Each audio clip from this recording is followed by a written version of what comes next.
সে আল্লাহকে সিজদা দেওয়ার সময় পায় না, রাত 3টায় খেলা দেখার সময় পায়। এই যুবকেরা অন্তর কাঁপে না, উসবা সময় বেশি দেরি না, অল্প সময় কবরে যাওয়ার পর কিয়ামতের ময়দানে যখন উঠবা, তখন আমরা আল্লাহ জিজ্ঞাসা করবে ওয়ান শাবাবিহি ফিমা বালাহু, এই যুবক তুমি তোমার যৌবনটা কোথায় কাটিয়েছো? তখন কিন্তু এক চুল পরিমাণ জান্নাতের দিকে যাওয়ার সুযোগ থাকবে না, সেখানে দাঁড়িয়ে থাকতে হবে, জবাব দিতে না হবে।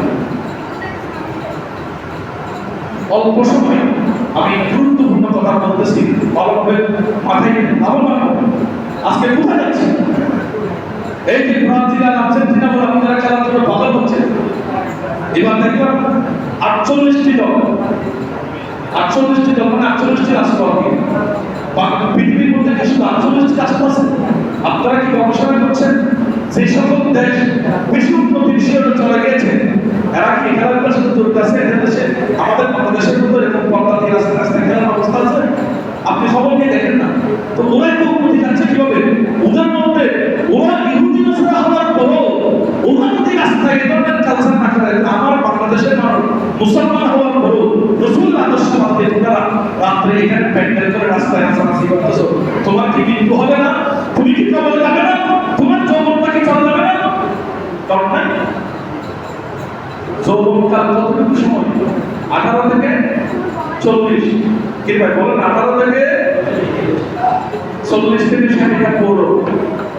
তো তুমি মনে করলাম পড়ো কিন্তু তোমার শক্তি ছিল, তো 60 বছর পরে তোমার কি হবে এটা চিন্তা করছো? সেজন্য আজকে একটা মেসেজ দেবো, খেলাধুলা বিনোদন এটা ইসলামে জায়েজ, শরীরের সম্পর্ক হবে। আমাদের দেশে আমরা যে বল খেলা দেখতেছি আজকে ফিফা বিশ্বকাপ বলে আমাদেরকে যে খেলা আমাদেরকে দেখাচ্ছে, এটার মধ্যে সর্বপ্রথম হুমায়ুন কবিরা কি জন্য জানেন? এখানে হাত বের করে খেলা খেলতেছে। একজন পুরুষের সফর হচ্ছে নামের নিচ থেকে আপনার নিচের এই গিরাম নিচ পর্যন্ত গিরাসহ সফর। এরাদের সফর করে দিচ্ছে এই হুদির ছেলেরা, নাসরান ছেলেরা, আর আমরা সফরগুলো দেখতেছি, আরো দেখে আনন্দ তালে হুকার ফিটনেস বার করতেছি।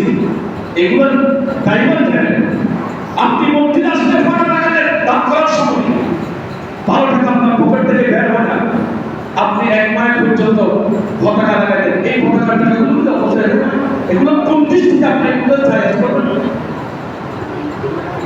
আমার দেখা যায় খেলা খেলতে খেলতে এক পর্যায়ে কেউ ব্রাজিল পক্ষে নিয়ে কেউ আর্জেন্টিনার পক্ষে নিয়ে মারামারি কাটাকাটি শুরু হয়ে গেছে, দ্বন্দ্ব, সামাজিক দ্বন্দ্ব শুরু হয়ে গেছে, পারিবারিক দ্বন্দ্ব শুরু হয়ে গেছে, অনেক টাকাহারির মধ্যে টাকার বাজি। এটা একটা যুব খেলা। এই আমার তো চিন্তা, আমি 10,000 টাকা দেবো, 20,000 টাকা দেবো, তুমি মনে করো যে এখন তোমার শক্তি আছে, এই টাকার মালিক কি তোমাকে আর্জেন্টিনার দেশে দিয়েছে? কে বানাইছে? বা ব্রাজিলে বানাইছে? তোমাকে মালিক বানিয়েছে আল্লাহ। তুমি 10 টাকা মসজিদে দাও না, খেলার জন্য 10,000 টাকার বাজি কিভাবে ধরো? তোমার কি মাথায় কিছু নেই? তুমি তো রাসূলের উম্মত, গোলামে মুস্তাফা। যারা নবীকে ভালোবাসে, যারা আল্লাহকে ভালোবাসে, তারা কি এগুলো করতে পারে? এগুলো কোনো মুসলমানের কাছে করতে পারে না। আল্লাহ আমাদেরকে এই ধরনের কার্যক্রম থেকে বেঁচে থাকার সেই তৌফিক দান করুন। আমার ভাইরা, যৌবনকালের হিসাব দিতে হবে। আমি মেসেজ আপনাদেরকে বোঝা দিচ্ছি, মাফ করবেন। তৈয়ার হন যে আমাদের দিনে আপনার যৌবনের হিসাব দিতে হবে, কোথায় কাটিয়েছে। এরপরে নবীজি বললেন, শোনো, তোমাদেরকে আরেকটা প্রশ্ন করা হবে। 3 নম্বর প্রশ্ন হচ্ছে এই ভাই, আপনাকে আমাকে সবাইকে এই প্রশ্ন করবে যে তোমার এতগুলো সম্পদ কিভাবে অর্জন করেছো? আপনি যদি বলেন মুশকিল বড় বিশাল হয়ে গেছে, আমি সত্যি বড় বিশাল হয়ে গেছি, আমি রাজনীতি করে বড় বিশাল হয়ে গেছি, আমি রাজনীতি করে বড় বিশাল হয়ে গেছি, আমার বিশ্বাস এই দেশে যদি মাঠ থেকে টাকা কামানোর ব্যবস্থাটা বন্ধ করে দেয়, কালকে আর বাংলাদেশে একজনের রাজনীতি করার মতো মানুষ খুঁজে পাওয়া যাবে না। কথা বলা ঠিক না? এটা কেন? রাজনীতির ময়দানে টাকা থাকে না কেন? ওখানে টাকা আছে। সরকারি বড় চাকরিগুলোর জন্য একটা প্রতিযোগিতা কেন? ওখানে কোথা ছিল? আপনি কি চিন্তা করেছেন আপনার এগুলোর হিসাব দিতে হবে? নবী বলেছেন, উম্মত 5টা প্রশ্নের জবাব দিতে না পারলে জান্নাতের এক চুল পরিমাণ কাছে যেতে পারবে না, কিয়ামতের ময়দান থেকে একটু সামনে যেতে পারবে না। এটার মধ্যে একটা হলো ওয়ামালি মিন আইনা ইকতাসাবাহু, তোমার সম্পদ কোথা থেকে অর্জন করেছে এই হিসাব দিতে হবে। 4 নম্বর প্রশ্ন হলো ওয়াফিমা আনফাকাহু, এরপর প্রশ্ন টাকাগুলো কোথায় ব্যয় খরচ হতো এটা হিসাব করুন। আপনি 60 বছর টাকা কোথায় কোথায় ব্যয় করেছেন এগুলো হিসাব দেবেন, কিন্তু রাসূল বলেছেন প্রত্যেকটা হিসাব দিতে হবে। তো এখন প্রশ্ন কিভাবে দেবো, বলুন কিভাবে দেবেন, এটা তোমার চিন্তা করতে হবে না। তোমার যদি টাকাগুলো বৈধ পন্থায় ইনকাম করো, বৈধ পন্থায় খরচ করো, সেদিন যে আল্লাহ তোমাকে টাকার মালিক করে দিয়েছে, সে আল্লাহ তোমার মেমোরির মধ্যে কোথায় কোথায় খরচ করেছো অটোমেটিক তোমার মাথার মধ্যে এগুলো দিয়ে দেবে। তুমি নিজ থেকে বলতে পারো এটা আল্লাহ থেকে চলে আসবে। এরপর বলা হবে 5 নম্বর প্রশ্ন, ওয়া মা যা আমিলা ফীমা আলিমা। 5 নম্বর প্রশ্ন করা হবে, তুমি যা জানতে তা কি মেনেছো? তুমি যা শিখেছো তা কি মেনেছো? তার মানে আজকে একটা মেসেজ আমি আপনাকে দিয়ে দিলাম, এই ফুটবল খেলার মাধ্যমে কোনায় কবিরা হচ্ছে, এটা একটা হলো 17 দেখা যাচ্ছে। 2 নম্বর, আমরা সময়কে অপচয় করতেছি আল্লাহর জিকির থেকে দূরে গেছি। আল্লাহ রাসূল বলেছেন সেই মানুষ যে নিজেকে চিনে, তো নিজেকে চিনে মানে কি? উনি বলছেন মান আরাফা নাফসা ফাকাদ আরাফা রাব্বা, যে নিজেকে চিনেছে আল্লাহকে চিনতে হবে, যে আল্লাহকে চিনে। আমি হলি হলাম গোলাম, আল্লাহ হলো মালিক। আমাকে কেন সৃষ্টি করেছেন আল্লাহ? আপনি গোলামকে না মানলে তো হইতো, মুনিবের তো গোলামের দরকার নাই, আপনি কেন বানিয়েছেন? আল্লাহ বলতেছেন বানিয়েছি বাবা খালাকতু জিন্না ওয়াল ইনসা ইল্লা লিআবুদুন, আমি তোমাকে আমার ইবাদতের জন্য বানিয়েছি। এখন আপনি বলেন বলকালা কি ইবাদত নাকি গুনাহ? তা আল্লাহ বানিয়েছে ইবাদতের জন্য, আপনি করতেছেন গুনাহ। তা আপনার উপর গজব নাযিল হবে, চালু করা হবে। টাকা নষ্ট করেছি গুনাহ, সময় নষ্ট করেছি গুনাহ, সফর দেখেছি গুনাহ, রাত 3টা বাজে খেলা দেখে ফজরের নামাজ পড়ে নাই গুনাহ। এগুলো দায়ভার কে নেবে? আমার ভাইরা, আমরা আমাদের জায়গা থেকে স্পষ্ট আকারে বলে যাচ্ছি, এখনো সময় আছে, নিজের জীবনকে পরিবর্তন করি, নিজের হায়াতকে মূল্যায়ন করি, তাহলে লাভবান হব। আর না হয় এমন একটা দিন আসবে যেদিন কাজের হিসাব দিয়ে আমি আপনি শেষ করতে পারবো না। রাসূল করিম রসুল করিম সাল্লাল্লাহু আলাইহি ওয়াসাল্লাম সেই ফরমান মোতাবেক আমাদের জবাব যখন দেওয়ার সময় কাছে চলে আসবে, তখন বিপদে পড়বে। কথা শেষ। আরেকটা হাদিসে পাক সঙ্গে বলে আমি কথা শেষ করতেছি। মুস্তাদরাক আলা সাহিহাইন, এই কিতাবের মধ্যে 800 আপনার 46 নম্বর দিয়ে কাছে পাচ্ছে। নবীজি বললেন 5টা জিনিসকে, 5টা বস্তুকে হারিয়ে যাওয়ার আগে মূল্যায়ন করো। আমার নবী হাদিস বলতে ইবনে আব্বাস রাদিয়াল্লাহু আনহু হাদিস বর্ণনা করলেন, নবীজি রাজুলি ওয়া হুয়া ইয়াইদু, নবী যখন একজন ব্যক্তিকে আলোচনা করতেছেন, নসিহত দিচ্ছেন, উপদেশ বলে শোনাচ্ছেন, কিছু ভালো কথা শোনাচ্ছেন, ওই ফাঁকে আল্লাহর রাসূল বললেন এদু তানি খামসান ক্বাবলা খামসিন, উম্মত 5টা জিনিসকে হারিয়ে যাওয়ার আগে তোমরা মূল্যায়ন করো। 5টা জিনিসকে 5টা জিনিসের আগে মূল্যায়ন করো। তার মধ্যে তুমি বলছেন শাবাবাকা ক্বাবলা হারামিকা, তোমার শাবাব মানে যৌবনকালকে মূল্যায়ন করো, বৃদ্ধকালে রাখে। আমার যুবক ভাইরা, যৌবনকে মূল্যায়ন করো বৃদ্ধ হওয়ার আগে। রাসূল কি বলেছে আপনি এক শব্দে কি কথাটা বুঝেছেন? তার মানে যৌবনকালটা স্থায়ী নয়, এটা অস্থায়ী, এসেছে আবার চলে যাবে।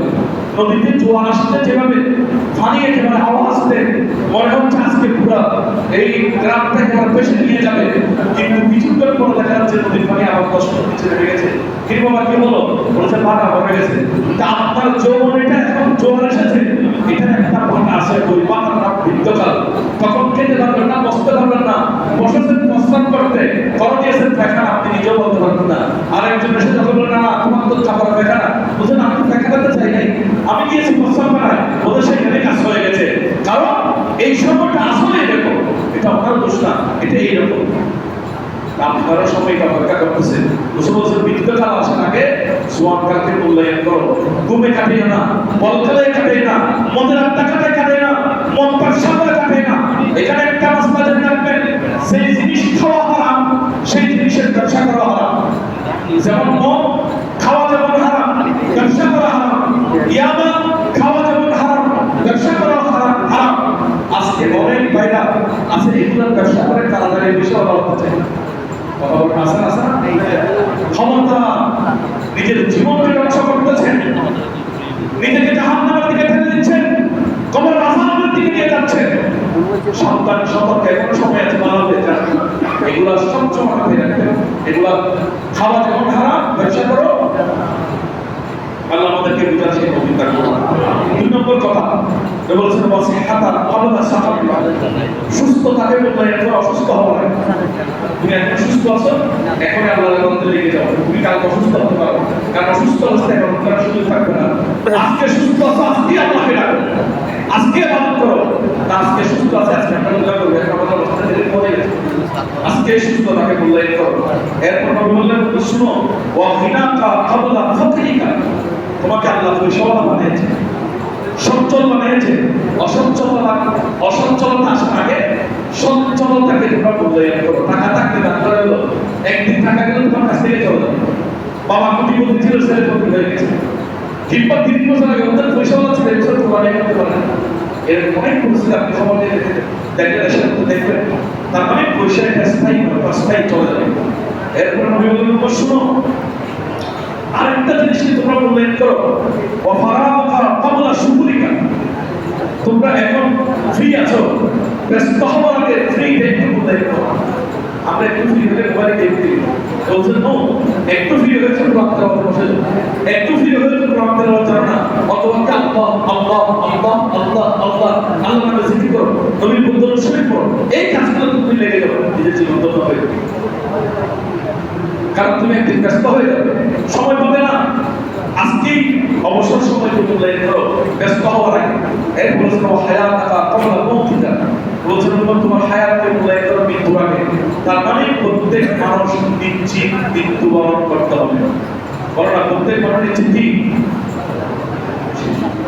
আরেকটা কথা আমার আজকের ওয়াজ এখানে শেষ একটা মেসেজ দিলাম জীবনের হিসাব আল্লাহর কাছে দিয়ে তারপর কিয়ামতের ময়দান থেকে দিতে হবে জীবনের মধ্যে বিশেষ করে যৌবনের হিসাব আমি এই কথাটা বলতে চেয়েছি রাত 2টা 3টা তারা খেলা নিয়ে 100 কথাটা মিস হয়েছে এটা কালকে দেখলাম আপনাদের মোবাইলের মধ্যে একটা কথা 100 কথাটা ইয়া হবে মনে হয় কি পাপ করছে যেগুলো আমি তোমার সাথে বলে জানি না যা হয়েছে এই খেলাগুলো দেখার জন্য রাত 3টা 4টা উঠে রাস্তাঘাটে মসজিদের পাশে আমাদের এখানে হয়তো নাই অনেক জায়গায় এরকম আছে রাস্তা দেখে মসজিদে মানুষ নামাজ পড়ছে এগুলো দেখা দোকান উঠতে যাচ্ছে এইগুলো থেকে বেঁচে থাকেন নিজের জীবনকে বাঁচান সমাজে যারা সন্তান মাখন পর ক্ষমতা মানুষ আছে আপনাদেরকে বলবো আপনারা যদি চুপ থাকেন এগুলোকে দমন না করেন কালকে আমাদের দিন আপনাদেরও বিচার হবে তোমার ক্ষমতা ছিল দুই বন্ধ করে আল্লাহ আমাদেরকে এগুলো নিয়ে সমাজে কাজ করার সেই অভিজ্ঞতা করবে আমার কাছে একটা প্রশ্ন এসেছে আমাদের দেশের মানুষ মৃত্যুবরণ করলে দোয়া করার 3টা সময় থাকে একটু বলেন কয়টা সময় একটা হলো মৃত্যুর পর আরেকটা হলো জানাজার পর আরেকটা হলো দাফনের পর আপনারা কি আমার কথা বুঝছেন মৃত্যুর পর জানাজার পর দাফনের পর আমাদের দেশের মানুষ মৃত্যুর পর দোয়া করা এখানে জায়েজ মনে করে সবাই দাফনের পর দোয়া করা এটাকে সবাই জায়েজ মনে করে কিন্তু জানাজার পর দোয়া করা এটাকে কেউ জায়েজ মনে করে কেউ না জায়েজ মনে করে কিন্তু এটার উপর সহিহাতে যা সবাই কি বলা হয়েছে ফাহমিসুল্লাহ দোয়া বলছেন জানাজার পর দোয়া করা এটা রাসূলের হুকুম বর্ণনা সুবহানাল্লাহ